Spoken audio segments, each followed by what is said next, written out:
तो फेसबुक का जैसे ही पेज बना तो कोई 2 घंटे बाद मेरी माँ का फ़ोन आया, तू बगैरत हो गया। तो हमें हर पॉइंट पे किसी ना किसी को समझाना पड़ रहा था कि यार हीरा सिंह, हीरा मंडी, और हमने वहाँ पे स्वीट टूथ खोलने की ठान ली। हर जगह के अंदर एक यूनिकनेस होती है और उस जगह की कोई ना कोई ओनरशिप होती है। तो अंदरून जाने का मुझे बहुत शौक था और हुआ इस तरह के जहाँ जहाँ मेरी शौक की जगह थी वहाँ वहाँ मैंने अपनी एक ब्रांच खोलते गए। तो अंदरून का बहुत शौक था। हुआ इस तरह से कि फूड स्ट्रीट के सामने एक जगह मिल गई और हमने वहाँ पे स्वीट टूथ खोलने की ठान ली। तो जब उधर खोलना शुरू जब जगह की बात हुई, सारा कुछ हुआ, तो हम लोग अभी वही नाम तो उसका स्वीट टूथ ही रखना था और हम देख रहे हैं इर्द गिर्द कि अच्छा अब मैं जहाँ पे भी जाता हूँ या वेर एवर वी ओपन तो उस जगह की फील लेना बहुत ज़रूरी है। उस इलाके में फिरना शुरू किया, लोगों को मिलना शुरू किया, तो अंदरून के लोगों के साथ बैठ के गप लगाना शुरू की, तो पता चला इस जगह का नाम, हम सब बहुत शर्माते हैं लेने से, तो उस जगह का नाम हीरा मंडी है। तो जब घूमते रहे और वहाँ पे आरिफ चट खा रहा और इधर उधर सारा देखते रहे, तो हम शर्माते थे हीरा मंडी बोलते हुए, और सबको लगता था कि शायद जो उधर हीरे मिलते हैं उसकी वजह से उसका नाम हीरा मंडी है। असल में पता चला कि वो हीरों की वजह से उसका नाम हीरा मंडी नहीं है, उन औरतों की वजह से उसका नाम हीरा मंडी नहीं है, उसका नाम हीरा मंडी हीरा सिंह की वजह से, जो कि बहुत कमाल एडमिनिस्ट्रेटर थे रंजीत सिंह के टाइम के ऊपर। तो हमेशा मेरे साथ इस तरह हुआ है कि जब कोई इस तरह की चीज़ मेरे सर पे पड़े तो मैं उसको अपनी रिस्पॉन्सिबिलिटी समझ लेता हूँ और दौड़ पड़ता हूँ कि यार ये तो सबको पता होना चाहिए। तो पता चला कि वहाँ पे तो डॉक्टर भी रहते हैं जो उसका नाम हीरा मंडी नहीं लेते, जो कि बहुत अरसे से उसका नाम हीरा मंडी था, जिसको हमने बदनाम कर दिया। पता चला कि वो बदनाम क्यों हुआ, तो एक किस्म की ना रिस्पॉन्सिबिलिटी बन गई। अभी तक सारा बड़ा क्या कहते हैं वो चल रहा था, तो फैसला किया मैंने, बड़ा मुश्किल फ़ैसला था कि इसका नाम हम स्वीट टूथ हीरा मंडी रखेंगे। तो जब ये फ़ैसला किया तो फेसबुक का पेज बनाया। तो फेसबुक का जैसे ही पेज बना तो कोई 2 घंटे बाद मेरी माँ का फ़ोन आया, तू बगैरत हो गया।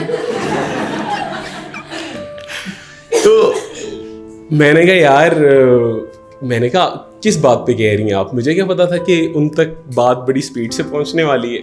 तो मामा ने कहा तुम्हारी 4 बहनें बगैरत, तुमने डिलीट करो, घर नहीं आना जब तक तुम ये डिलीट नहीं करोगे। मैंने कहा यार ये तो बड़ा मसला बढ़ गया।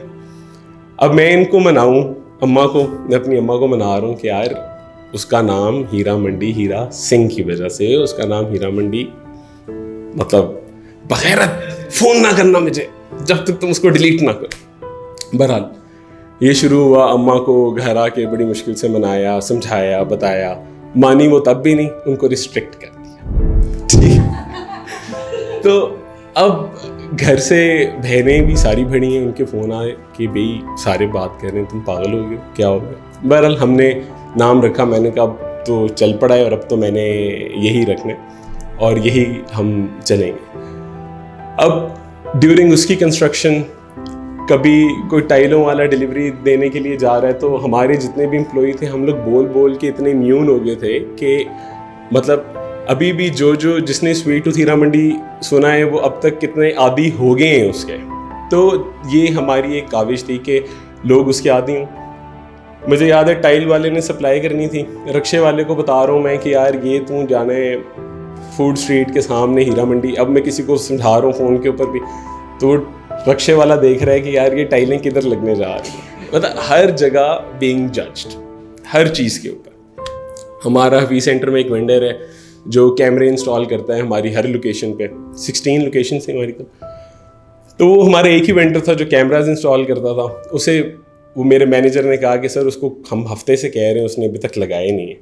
तो मैंने कहा अच्छा, मैंने उसको फ़ोन किया, मैंने कहा यार आप अभी तक कैमराज ही नहीं लगाने के, क्या बात है। तो कहते सर मैं तो आपको बहुत शरीफ आदमी समझता था। उसकी दाढ़ी थी, मुझे कहता है कि मैं तो सॉरी हम ऐसे काम नहीं करते। तो हमें हर पॉइंट पे किसी ना किसी को समझाना पड़ रहा था कि यार हीरा सिंह, हीरा मंडी। तो मेरे ऊपर एक उसकी कंस्ट्रक्शन के दौरान ही फिर एक रिस्पॉन्सिबिलिटी मुझे थोड़ी ज़्यादा महसूस हुई। मैंने कहा ये स्टोरी लोगों को पता होनी चाहिए कि हम तो कल्चरली बड़े रिच लोग थे, we were the culture D civilised by the west. तो ये मुग़ल दौर के अंदर ये यहाँ पे लोग बच्चों को तमीज़ सिखाने के लिए भेजते थे। आर्ट क्राफ्ट हर कल्चर का पार्ट है, हर कल्चर में। तो ये एकदम दूसरी तरफ बात कहाँ से चली गई, तो ये वेस्टर्न आने से गई। तो जो उस ब्रांच पे गया उसको अंदाज़ा होगा, तो उसकी एक एक जो चीज़ थी वो क्यूरेटेड कॉम्प्लीमेंट कि how we were taken over by the British, de culture D civilized. तो हर सीढ़ियों के ऊपर और सारे artwork was a part of that series. तो मेरा उसके ऊपर टेक ये था कि what would have happened if we invaded the West rather than they invading us. तो हमने अपने फूड में, अपने आर्ट में सारा कुछ उसको रिफ्लेक्ट किया। बहरहाल अब स्वीट टूथ ज़ेरे तमीर था, तामीर हो गया, बन गया, हम लोगों ने लॉन्च किया। आहिस्ता आहिस्ता पता चले कि हमारे लोग चेक इन ही नहीं करते, वो चेक इन कर ही नहीं सकते कि वो क्या करेंगे, कि वो हीरा मंडी में उनके रिश्तेदार क्या सोचेंगे, हमारे चेक इन ही नहीं होते थे। अब वो एक हमने जंग तो शुरू कर दी और अब वो हो गई। अब हमारा एक कॉल सेंटर था जिसके ऊपर यूजुअली अटेंडेंट्स आप फीमेल रखते होते हैं क्योंकि कस्टमर को बेहतर गाइड करती हैं और it's they good at responding to queries. तो हमारा कॉल सेंटर जो सेंट्रलाइज था, जो कि सारी ब्रांचेस का, गुलबर्ग का और सबके एक ही जगह के ऊपर कॉल आती थी, तो अब वहाँ पे उसी नंबर के ऊपर स्वीट टूथ हीरा मंडी के लिए भी कॉल्स आना शुरू हो गई। अब वो होता ये था कि कहीं और हमें चेक इन करें या ना करें, सर्च इंजन ऑप्टिमाइजेशन ऐसी हो चुकी थी कि कोई हीरा मंडी लिखता था तो वो स्वीट टूथ आता था। अभी भी सबसे ऊपर वही आता है। तो फिर आप सोच सकते हैं कि हमें किस किस्म की कॉल्स आती होंगी, ठीक है।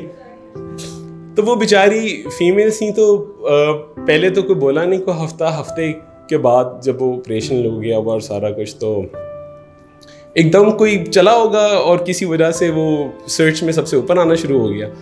तो देवर हरास्ड। तो मुझे पता चला, मैंने कहा कि नहीं, फ़ौरन से पहले जो उधर का नंबर चेंज करके मेरा पर्सनल नंबर दें, तो I will deal with all that my self. अभी तक अगर आप उसका क्लिक करेंगे तो मेरा ही नंबर मिलेगा। तो बहरहाल जब वो नंबर चेंज हुआ तो मुझे फिर समझ आई कि किस लेवल की हरासमेंट और किस लेवल की कॉल्स आती हैं। तो मुझे तब पता चला कि जब भी कोई कॉल के स्टार्ट में अगर ये पूछे ना, क्या आप लाहौर से बात कर रहे हैं, तो इसका मतलब क्या है। We never thought it like this। जब कोई इस मकसद के लिए कॉल करता था तो उसका सबसे पहला सवाल क्या होता था, क्या आप लाहौर से बात कर रहे हैं। जो स्वीट टूथ का कस्टमर कॉल करता था वो डायरेक्ट क्वेरी पे आता था। तो मुझे पैटर्न समझ आ गई कि अगर शुरू के अंदर किसी ने पूछा ना, क्या आप लाहौर से बात कर रहे हैं, तो इसका मतलब मैंने कहा यार लाहौर किस चीज़ पे मशहूर हुआ हो। फिर उसके बहुत ज़्यादा वाक़यात हैं। एक दफ़ा हम लोग छत पे खड़े हैं और इसी तरह किसी ने फ़ोन किया कि आप लाहौर से बात कर रहे हैं। मैंने कहा जी लाहौर से बात कर रहे हैं। तो अगले ने ख्वाहिश जाहिर की। तो मैंने कहा बिल्कुल। तो कहता है क्या सेफ़ है? मैंने कहा बिल्कुल सेफ़ है। तो खैर मैंने उसको घुमाना फिराना शुरू किया। मैंने कहा वो 7 लेडी विलिंगटन हॉस्पिटल, उसका गेट नंबर 2, उधर आ जाओ तो आपको कोई रिसीव करेगा। अब वो 2 नंबर गेट पे पहुंचा तो मैंने उसे कहा हो ये पहले 2 नंबर गेट पहले 4 नंबर होता था, आप घूम के दूसरे गेट पे जाओ। बहुत घूमा वो बेचारा। बहुत घूमने के बाद बहुत तंग आ गया। तो उसको मैंने कहा कि मेरा लड़का तो दूसरे गेट पे खड़ा है। बहरहाल कोई 2 घंटे उसके ज़ाया करने के बाद उसे हमने कहा कि वो आपने फूड स्ट्रीट के सामने शेर देखा है तो उस शेर की कदमों में बैठ जाओ तो लड़का आपके पास पहुंच जाएगा। तो हमारा एक लड़का था बड़ा शरारती, उसको मैंने कहा कि यार जाओ। उसकी ये बैटरी लो हो रही थी और वो कह रहा था कि मेरा तो फ़ोन बंद होने लगा और मैंने तो वापस भी जाना। तो वो लड़के को मैंने कहा कि यार अब मेरे ख्याल से उसकी बस हो गई है, उसके पास चले जाना चाहिए। तो लड़का गया मेरा उसके पास, उसने कहा कि अच्छा मैं तुम्हें कितनी देर से लब रहा हूँ, तुम किधर फिर रहे हो।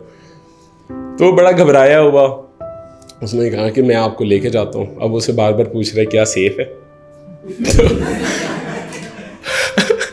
तो रक्शे पे बैठे और सामने स्वीट टूथ है, उसको उसने रक्शे पे बैठाया और पूरे लाहौर की उसको सैर कराई।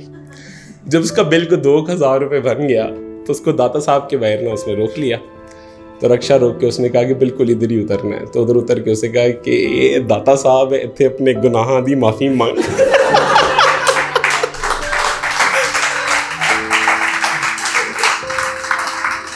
तो ये एक वाक़या नहीं है, इस तरह के मेरे ख्याल से हज़ारों भी नहीं, इससे ज़्यादा वाक़यात हैं हमारे। मतलब सियालकोट से एक लड़का था, वो बेचारा मुझे लड़की समझ के मैसेज करता था। मैंने उसे कहा मैंने डिस्प्ले पिक्चर इसलिए चेंज की है क्योंकि लड़की समझ के लोग फिर कॉल करते हैं, तो मैंने लड़के की लगाई है।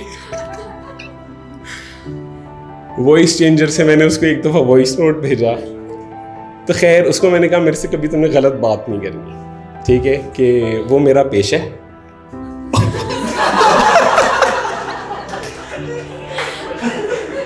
तो मैं चाहता था मैं उसकी काउंसलिंग करूं।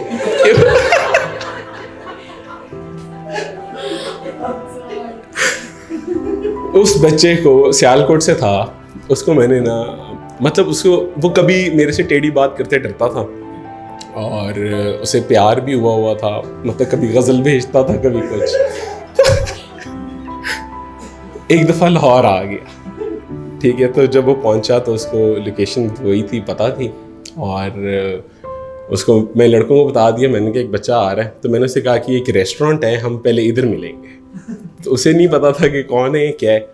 उसे बुला लिया और वो ऊपर बैठा, तो खाना शाना मैंने ऑर्डर किया और मैं पे चला गया। मैंने फिर उसे बताया कि मैं था, लेकिन मुझे बताओ कि अभी तुम इतने छोटे हो, फंस सकते थे यार, बताओ हम तो। फिर उसको, अभी वो मुझे अपना बड़ा भाई कहते हैं। तो मैंने उसे बहुत काउंसिल किया, तो मुझे खुशी होती थी कि शायद हमारी वजह से कुछ बुराई बच रही है। तो मेरा कभी ये दिल नहीं किया कि मैं उस नंबर को इनएक्टिव करूँ। सारे कहते थे बहुत फालतू टाइम है तुम्हारे पास, हालांकि टाइम नहीं होता मेरे पास। तो कुछ भी बिजनेस में चल रहा हो, कुछ भी हो, तो मुझे होता है कि चलो हमारी वजह से कुछ तो बच रहा हो। उस बच्चे को मैंने कहा कि यार तुम्हें तुम्हारी कोई कज़न नहीं पसंद, तुम्हें कोई पसंद नहीं है, क्यों? तो हम लोग इतने स्ट्रिक्ट रहते हैं, बल्कि मैं अपनी अम्मा को भी कहता हूँ, वो हमेशा ये कहती हैं कि तुम्हें कोई पसंद नहीं आता। तो मैं कहता हूँ कि जब पसंद करने का टाइम था तब कहते थे केड़ी मां नाल गल्लां कर रहे हैं, तो हुण कहंदे हो कि लबो। तो हम लोग इतने स्ट्रिक्ट रहते हैं। तो I kind of figured out कि जितनी कॉल्स आती थी वो यूजुअली यंगस्टर्स होते थे, तो वो फ्रस्ट्रेशन उनकी इतनी क्यों है।